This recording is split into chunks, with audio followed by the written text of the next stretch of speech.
কলকাতায় একের পর এক তৃণমূল কাউন্সিলর গ্রেপ্তার। এবার গ্রেপ্তার করা হলো তৃণমূল কাউন্সিলর বাপ্পাদিত্য দাশগুপ্তকে। 101 নম্বর ওয়ার্ডের তৃণমূল কাউন্সিলর বাপ্পাদিত্য দাশগুপ্ত, তাকে গ্রেপ্তার করা হয়েছে বলে খবর পাওয়া যাচ্ছে।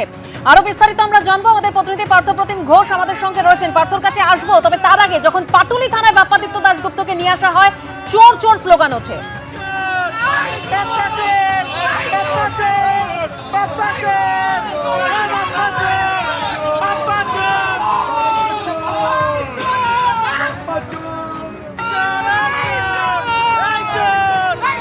পার্থপ্রতিম ঘোষ আমাদের প্রতিনিধি রয়েছেন টেলিফোনে। পার্থ, ঠিক কি অভিযোগ রয়েছে বাপ্পাদিত্য দাশগুপ্তর বিরুদ্ধে?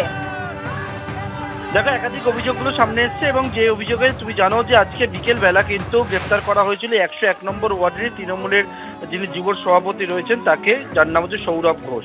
তার বিরুদ্ধে অভিযোগটা ওঠে কি? তার বিরুদ্ধে অভিযোগটা হচ্ছে ব্যবসায়ীদের কাছ থেকে হচ্ছে তোলাবাজির অভিযোগ, যেটা হচ্ছে কারোর কাছ থেকে 1 লক্ষ টাকা, কারোর কাছ থেকে 3 লক্ষ, তো কারোর কাছ থেকে 5 লক্ষ টাকা পর্যন্ত তোলা চাওয়ার অভিযোগ উঠেছে। এবং এই রকমই কিন্তু একের পর এক অভিযোগগুলো উঠেছে এবং সেই অভিযোগের পরিপ্রেক্ষিতেই যেমনটা বিকেলে যুব সভাপতি গ্রেপ্তার করা হয়, তার পরবর্তীকালে রাতে কিছুক্ষণ আগেই বাপ্পাদিত্য দাশগুপ্ত তৃণমূলের কাউন্সিলর 101 নম্বর ওয়ার্ডে তাকে কিন্তু গ্রেপ্তার করা হয়েছে, পুলিশের তরফ থেকে অফিসিয়ালি জানানো হয়েছে। তুমি দেখতে পাচ্ছ যে ছবি, সেটা হচ্ছে কাউন্সিলরকে যখন নিয়ে আসা হচ্ছিল থানাতে, সেই সময় একেবারে সেখানে বাইরে যারা উপস্থিত ছিলেন তারা তৃণমূল কাউন্সিলর বাপ্পাদিত্য দাশগুপ্তকে দেখে চোর চোর করে ক্রমাগত স্লোগান দিয়ে থাকে।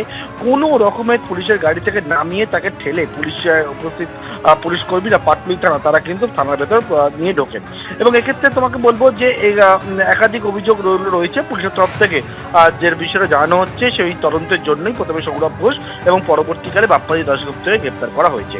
তুমি যদি দেখো যে একেবারে পরপর কাউন্সিলরদের নামে কিন্তু এরকম তোলাবাজির অভিযোগগুলো সামনে আসছে, একের পর এক অভিযোগগুলো সামনে আসছে। সেটা শুরু হয়েছিল জেলাতে বিভিন্ন জায়গায় হলেও কিন্তু কলকাতায় শুরু হয়েছিল একেবারে 123 নম্বর ওয়ার্ডের কাউন্সিলরকে দিয়ে, যার বিরুদ্ধে তোলাবাজির অভিযোগ ওঠে সুদীপ পল্লে।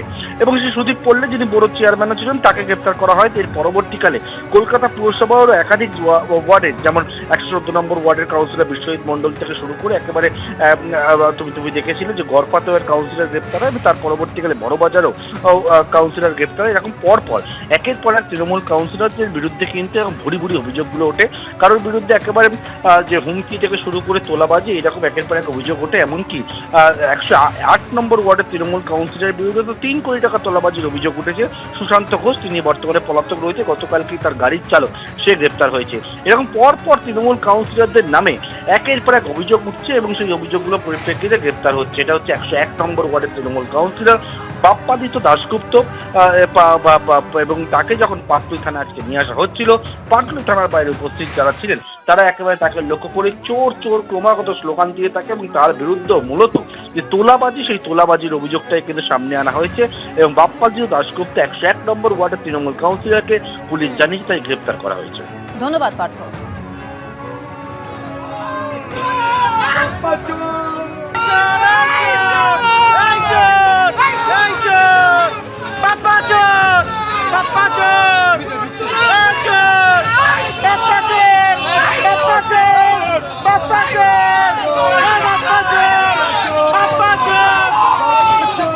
আজ বিকেলে 101 নম্বর ওয়ার্ডে গ্রেপ্তার যুব তৃণমূল নেতা সৌরভ ঘোষ, আর এবার বাপ্পাদিত্য দাশগুপ্ত তৃণমূল কাউন্সিলর, তাকে গ্রেপ্তার করা হলো। আর কি জানা যাচ্ছে আমাদের অপর প্রতিনিধি আবির দত্তর কাছে চলে যাবো। আবির, দেখো, তোমাকে জানাই যে বাপ্পাদিত্য দাশগুপ্ত তার এক সাগরেদ, তাকে আজকে গ্রেপ্তার করা হয় এবং তাকে যখন গ্রেপ্তার করা হয়, তোলাবাজি থেকে আরম্ভ করে হুমকি, একাধিক অভিযোগ তার বিরুদ্ধে স্থানীয়রা তুলতে থাকেন এবং এরপর থানার সামনেও বিক্ষোভ দেখানো শুরু হয়।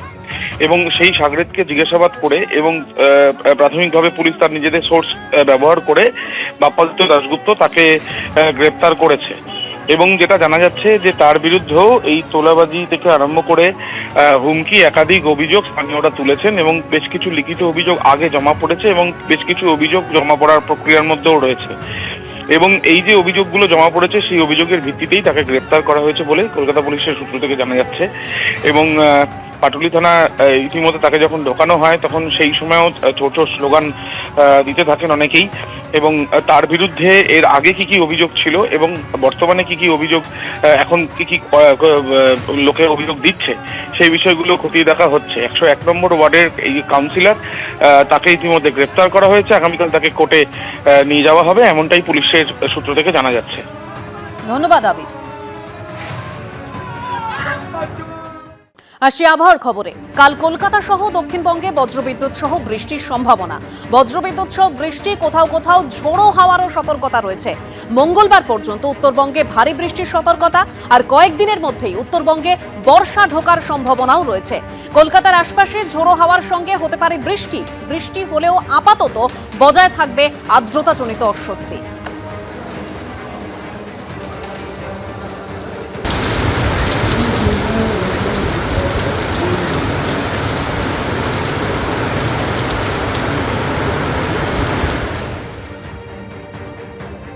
আপাতত আগামী 7 দিনই উত্তরবঙ্গের ক্ষেত্রে ভারী বৃষ্টির সম্ভাবনা রয়েছে। এর মধ্যে ডে 3 মানে 8 তারিখে অতি ভারী বৃষ্টিও হতে পারে কোনো কোনো জেলাতে। উত্তরবঙ্গে কোনো কোনো জেলাতে বলতে জলপাইগুড়ি আর আলিপুরদুয়ার, এই দুটি জেলাতেই এমন একটা সার্কুলেশন প্যাটার্ন রয়েছে যার ফলে প্রচুর ময়েশ্চার সমানে ঢুকছে বে অফ বেঙ্গল থেকে, ফলে একটা মাস স্কেলে একটা ক্লাউড তৈরি হয়েছে যার ফলে বৃষ্টি হচ্ছে দক্ষিণবঙ্গে। এগুলো সবই প্রাক বর্ষা বৃষ্টি। তো দক্ষিণবঙ্গের ক্ষেত্রেও আজকে এবং আজকে তো ভালো মতনই বৃষ্টি এবং দুই এক পশলা বজ্রগর্ভ মেঘ সঞ্চার হয়ে বৃষ্টি হওয়ার সম্ভাবনা এখনও রয়েছে।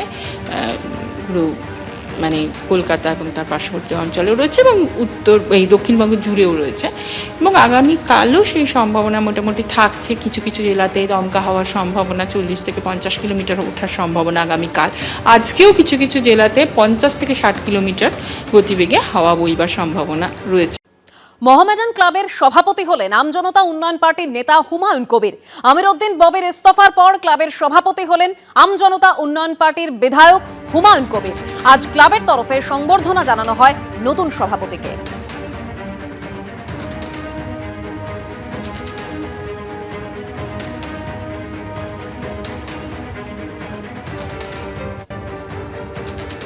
আজকে এই যে মোহামেডান স্পোর্টিং ক্লাবের মতো একটা ক্লাব, এত ঐতিহ্যবাহী, এত সম্মানের জায়গা, আপনারা নিজের থেকে আমার উপরে দায়িত্ব অর্পণ করেছেন।